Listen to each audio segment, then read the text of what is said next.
নমস্কার দর্শকবৃন্দ, আমি শ্রী অমিত শাস্ত্রী বলছি। আজকে একটু অন্য বিষয় নিয়ে আপনাদের সঙ্গে আমি আলোচনা করব। জ্যোতিষ বিষয়ক আলোচনা আমার বিভিন্ন ইউটিউব চ্যানেল এবং ফেসবুকে তো রয়েছে। আমি গ্রহরত্নের উপর বেশ কিছু টপিক নিয়ে আমি একের পর এক ভিডিও বানাবো, এগুলো দেখবেন। এতে করে কি হবে, ঠকবেন না কখনো। নিজেকে কিছু জানতে গেলে বিষয়ের প্রতি জ্ঞান দরকার, বিষয়ের প্রতি জ্ঞানের গভীরতা প্রয়োজন। আপনাকে আমি এই গ্রহরত্ন বিষয়ক বেশ কিছু তথ্য দেব, যে তথ্যগুলি আপনার গ্রহরত্ন কেনার সময় মানুষকে বিশ্বাস নয়, নিজেকেও বিশ্বাস করতে শিখুন। যারই থেকে নিন না কেন, বিষয়টি দেখে শুনে আপনাকে কতগুলি বিষয় মাথায় রেখে নিতে হবে।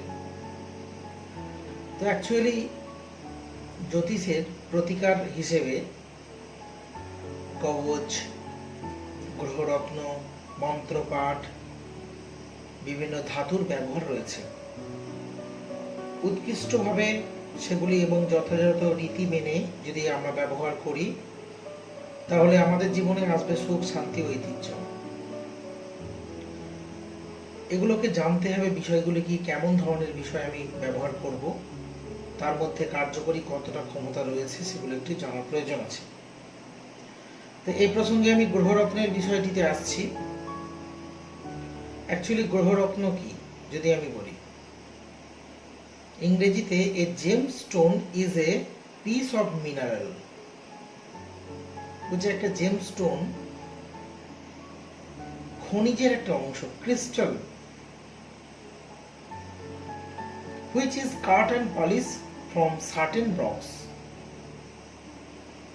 বিভিন্ন পাথর থেকে উদ্ভূত এক খনিজ, যার ক্রিস্টাল অর্থাৎ সংঘবদ্ধ মিনারেল, সেই খনিজ। এই খনিজের মধ্যে কেমিক্যাল কম্পোজিশনটাই সবচেয়ে বড় কথা। কেমিক্যাল কম্পোজিশন যদি যথাযথ না থাকে, যতই সুন্দর দেখতে হোক, তা কোনো কার্যকরী ভূমিকা নিতে পারে না। যেমন ডায়মন্ড কার্বন দিয়ে তৈরি, রুবি অ্যালুমিনিয়াম অক্সাইড, এগুলোর কম্পোনেন্ট, উপাদান, কেমিক্যাল কম্পোজিশন। একটি গ্রহরত্নের মধ্যে অনেক কিছু বিষয় থাকে,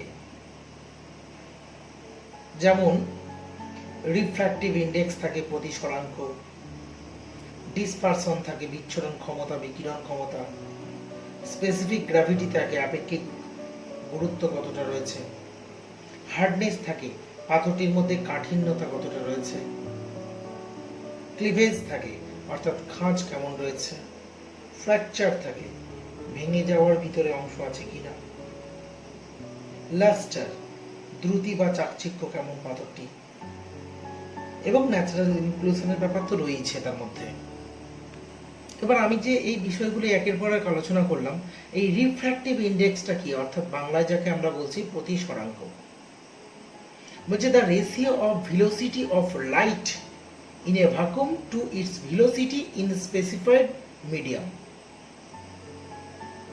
তাহলে বাংলাটা কি, একটি শূন্যস্থানের মধ্যে দিয়ে যখন আলো ফেলা হয় না, এই যে প্রবাহমান আলোর গতি যে অনুপাতে নির্দিষ্ট মাধ্যম দিয়ে বিচ্ছুরিত হয়, তাকে বলা হয় রিফ্র্যাক্টিভ ইন্ডেক্স।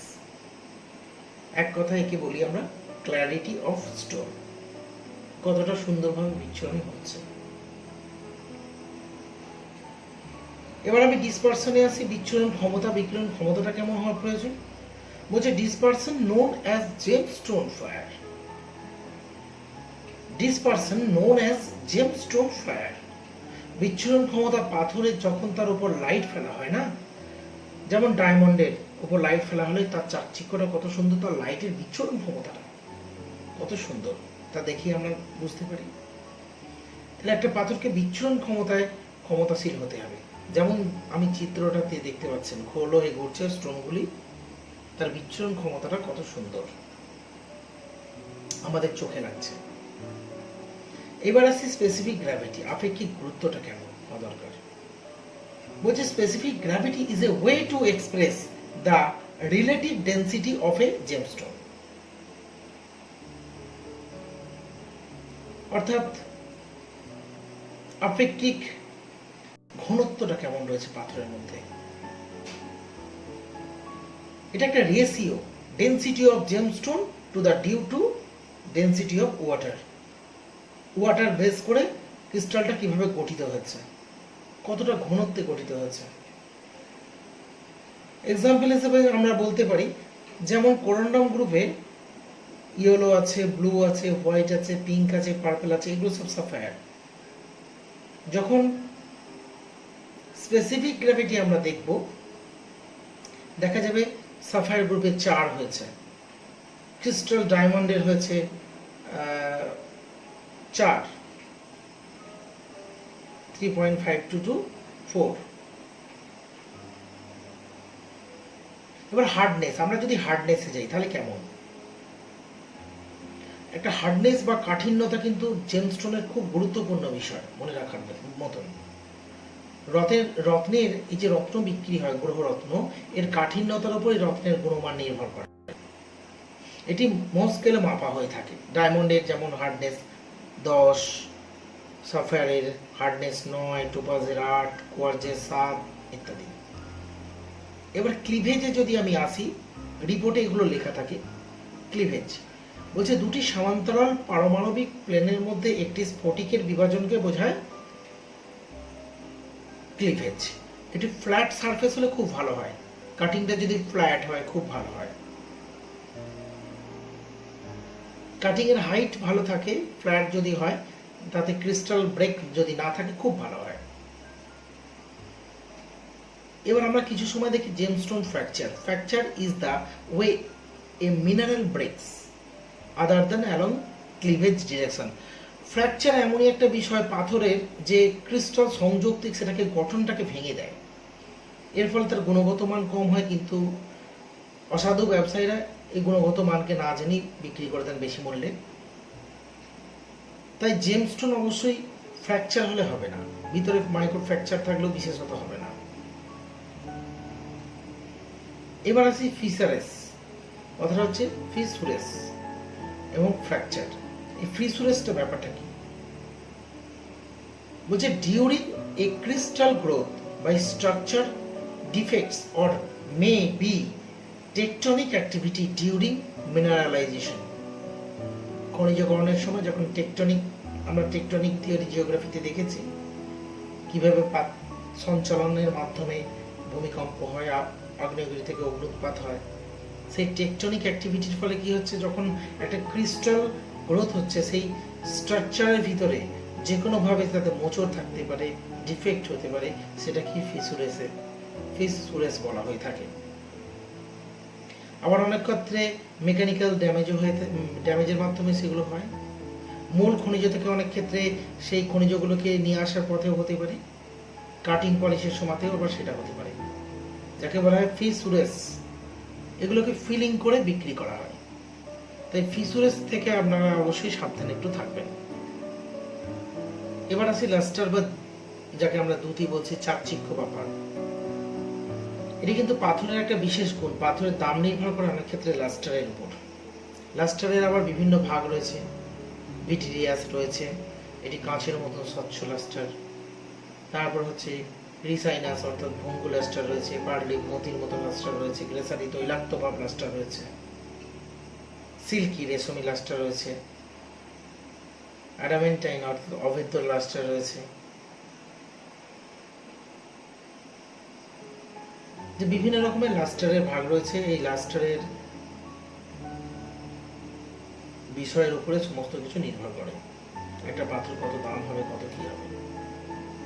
চোখের সামনে পাথর রেখে দিলে চিনিয়ে ফেললেন, এটা হয় না। পাথর চিনতে গেলে আপনাকে অনেক তথ্যকে জোগাড় করতে হবে, অনেক তথ্য জানতে হবে। এর জন্য শিক্ষারও প্রয়োজন আছে বিষয়গুলি। কেন সাফায়ার গ্রুপের মধ্যে পোখরাজের রং আলাদা হলো, নীলার রং আলাদা হলো, এবং পিঙ্ক সাফায়ার অর্থাৎ আমরা রুবি অনেক ক্ষেত্রে যাকে বলে থাকি, তার রং কেন আলাদা হলো, কি কি কম্পোনেন্টের তফাতে এগুলি হলো, এ সম্পর্কে জানতে হবে। ট্রান্সপারেন্সি, এটাও একটা ব্যাপার।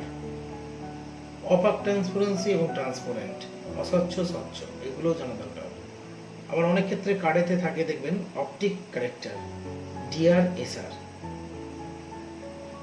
Optic, O P T I C, optic character. DR মানে ডাবল রিফ্র্যাক্টিভ, আর এসআর মানে সিঙ্গেল রিফ্র্যাক্টিভ। ডবল রিফ্র্যাক্টিভ এবং সিঙ্গেল রিফ্র্যাক্টিভ এই বিষয় দুটোই থাকে, এগুলোকেও মনে রাখার প্রয়োজন আছে। না হলে আপনি ভুল পাথর কিনে আনবেন, ওই চকমকে করবে, কাজে কিছু রাখবে না। তাই বিশ্বাস করতে হবে যে কোনো বিষয়ে, এবং জেনে বিশ্বাস করুন। জানার বিষয় রয়েছে, এগুলো ওরা তৈরি করে আমাদের শরীরের মধ্যে। তাই সবটাই সত্য, মিথ্যে কিছু নাই। জানলেই সত্যতার উন্মোচন, না জানলেই মিথ্যাত্ব বৃদ্ধি, এছাড়া আর কি। এরপরে যে ভিডিওটি নিয়ে আসবো, এই সমস্ত বিষয়গুলোকে মনে রেখে গ্রহরত্ন কিনতে হবে, এবং প্রত্যেকটি গ্রহরত্নের মধ্যে কি রয়েছে, কেন এই গ্রহরত্নের কাজটা কি, কিরকম বিষয়গুলি থাকলে গ্রহরত্নের মধ্যে আপনাকে সেই গ্রহরত্ন জীবনে অনেকটা শুভ কাজ করাতে সাহায্য করবে, আপনার শরীরে ঔরা তৈরি করতে সাহায্য করবে। আমি সেই বিষয় নিয়ে আমার নেক্সট ভিডিওতে আসছি।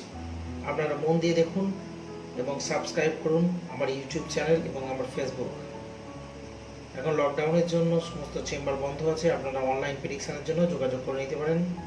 আমি শাস্ত্রী, 8981355605, 8981355605 স্ক্রলে নম্বর দেওয়া থাকবে, আপনারা দেখে আপনাদের ব্যক্তিগতভাবে নিজস্ব প্রেডিকশন করে নিতে পারেন।